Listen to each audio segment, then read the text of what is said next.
Thanks for joining us on this cold Thursday. I'm Mackailyn Johnson here with meteorologist Scott Covert, and it's a cold Thursday, but it's only going to get colder. Scott, what do we need to know today? What we need to know is a big shock to the system moving through the state right now. It's that big blast of cold Arctic air. You're looking live in Bentonville. You see a little bit of snow cover. That's where they've seen the front move through already. Some snow continues to fall in that part of the state. Downtown Little Rock, dry and overcast. We've seen a little bit of drizzle, more so than what we'd have liked to have seen today. So our roads are a bit on the wet side, which does lend itself to some concern with road conditions here as that front moves through later today. Let's take a look at what we're tracking for you. This is that temperature map, mid-40s in the metro right now. Doesn't all seem too impressive. Please don't let your guard get caught off guard.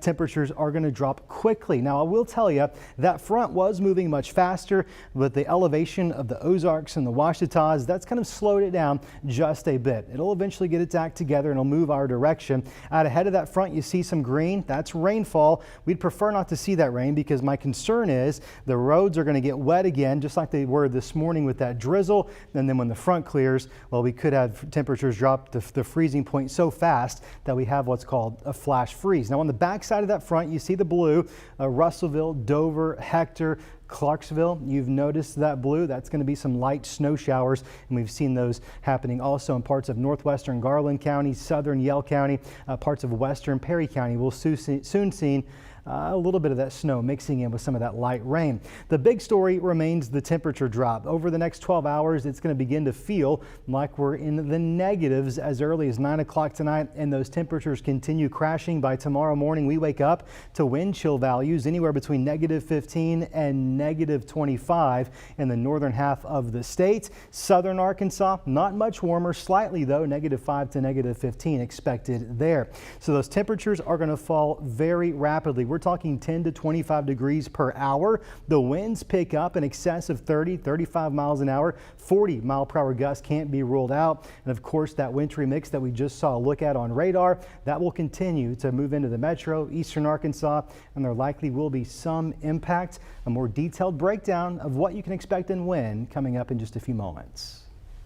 Scott, thank you, and we'll be back with you in just a few minutes. Now with this Arctic blast of cold air heading our way, now would be a good time to make sure you have the THV11 app. It's free to download on the Apple App Store and Google Play, and be sure to follow the THV11 weather team on Facebook for forecasts and updates over the next few days.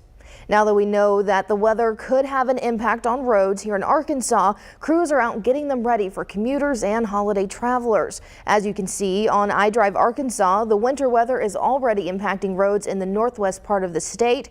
And back here at home, THV11's Frederick Price is live in North Little Rock with more on how crews are prepping the roads here. Frederick.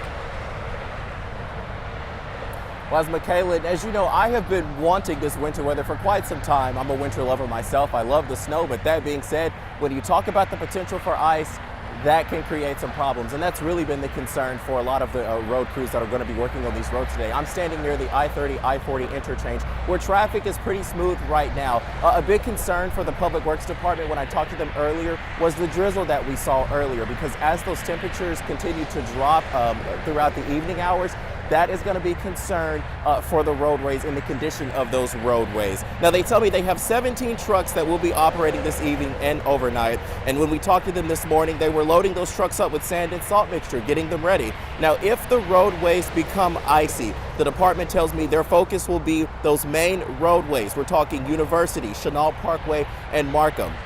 Hills, bridges, hospital areas also a main concern because they want to keep those clear as well. Then after the weather event is over, that's when they will tackle those secondary areas like your neighborhood roads. It takes time, and there's no way to ever get every street. So what we count on is the temperatures going up and Mr. Sun to give us a hand, melting it away. Yeah, and with those temperatures dipping below freezing, that is going to create some travel concerns around the city and for the Public Works Department as well. It is important to note, though, that the City of Little Rock's Public Works Department does not pre-treat the roads like Arkansas Department of Transportation does. They only treat the roads when they become icy and a travel hazard. Now, they also say use those general rules of travel. Use some caution on the road. Keep some distance between you and the cars in front of you when those temperatures do drop below freezing. And they're going to be monitoring these conditions all throughout the day, and they're going going to be right there ready to treat these roads. And we're also going to be out here monitoring these conditions, and we hope to have more information on the travel conditions coming up tonight on THV 11 News at 5 and 6 o'clock. For now, though, reporting in North Little Rock, Frederick Price, THV 11 News. Mackailyn, back to you. Frederick, thank you. Again, as we've said, this extreme drop in temperatures can impact roads and even your health. This afternoon, experts are warning of health risks as severe as frostbite. Now, frostbite is probably not what many Arkansans expected to be on their list of cautions during this winter snap. So how can you protect yourself? The short answer, layers. Here's some suggested clothing for this dangerous cold headed our way. Let's focus on dressing for the extreme cold. From top to bottom, start with a warm hat, a face mask, and gloves. Then your best bet is to have 3 or more layers under your outer layer, like a coat of some sort, to keep out wind, rain, and wet snow depending on where you are. And lastly, 2 or more layers to protect your legs and a reliable pair of boots. Dr. Robert Hopkins with UAMS says his message for the next few days is stay warm as best you can. If the temperature's cold enough and you're wet and wind blowing, you can do damage to the skin within minutes. Make sure that you're bundling up if you have to be outside. Don't forget about protecting your ears, your noses. If you start feeling cold or feeling chilled, if you start shivering, get back into a warm place. If you can, stay inside. Dr. Hopkins encourages keeping an eye on those older adults and children in your life. Make sure they're paying attention to how cold it is and are prepared too. For more information on those safety tips and signs of frostbite, head over to THV11.com. All week, we've been preparing you and your homes for this cold weather. Staying safe and warm inside is key, and the people who keep our heaters running have been working around the clock the last few days. If you haven't turned your heater on once this winter, now is the time. If you turn it on and there's a burning smell, that's normal. Something you want to keep in mind as the temperatures drop and stay low. Running your heater might lead to higher energy bills, but there's a way to avoid that. Turn it down a couple of degrees just so it's not going to run as much and as often, and that'll really help with your energy bills.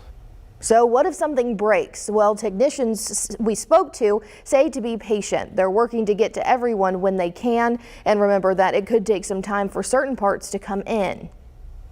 And something else to prep ahead of the cold weather, your pipes. There are some simple steps you can take to avoid disaster. Let your faucet drip and open up those cabinet doors to let some heat in. You should also cover those outside spigots either with blankets or actual spigot covers. It's proven year after year. I do it at my own house. I have to because I don't want to wake up in the middle of the night and deal with it. We've got more info on the cold coming in and how to stay ready on THV11.com, and you can text the word weather to 501-376-1111 and we'll send you a link to those resources. With the extreme low temperatures, we want to make sure everyone is safe. There are several places around central Arkansas you can go to if you need to get warm. An emergency shelter will be opening at 3 this afternoon at the East Little Rock Community Center. The shelter will open as long as it is needed. If you're unable to get to the shelter, there will also be rides through the Park Hill Christian Church. Now, there will also be warming centers throughout central Arkansas. North Little Rock will open the River House at 4 o'clock this evening, and a warming center will open in Hot Springs this afternoon at 2 at the First United Methodist Church. And in southeast Arkansas, the city of Pine Bluff is offering a 24-hour warming center from now through 8 a.m. on Saturday. The location is 1 Convention Center Drive at the Pine Bluff Convention Center. You can find more on warming centers in central Arkansas right now on our website, THV11.com.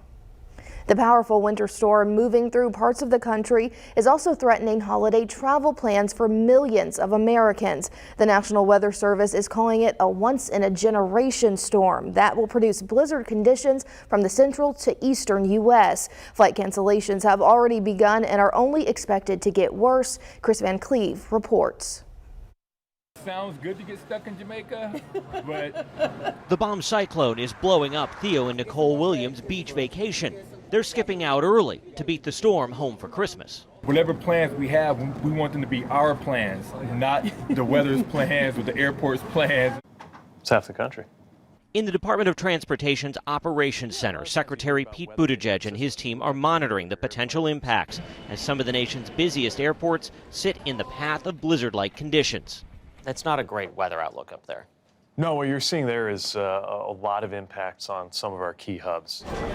By early Thursday morning, hundreds of today's flights were already canceled at Chicago O'Hare. This storm will end up being the storm that steals Christmas.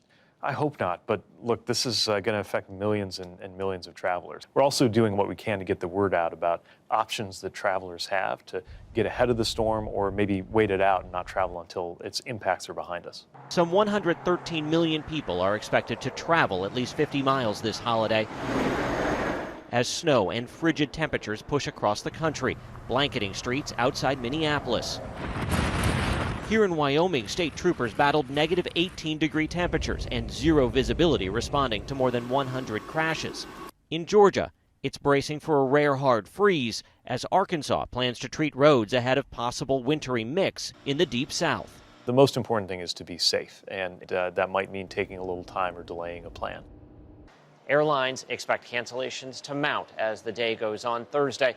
They say one good thing here is they saw a real spike in people taking advantage of all those travel waivers and changing their flights. So hopefully fewer people will be impacted by the mounting cancellations. Chris Van Cleve, CBS News, Reagan National Airport, Virginia. We are already seeing flight delays and cancellations at Little Rock Clinton National Airport, so be sure to check your flight status before you head to the airport if you're traveling for the holidays. Scott? Here comes that front. You can clearly see it moving into parts of western and northwestern Arkansas. It feels like -5 in Fayetteville, low 40s in central Arkansas right now, but significant changes are on the way. We're tracking the timing of when you can expect them coming right out.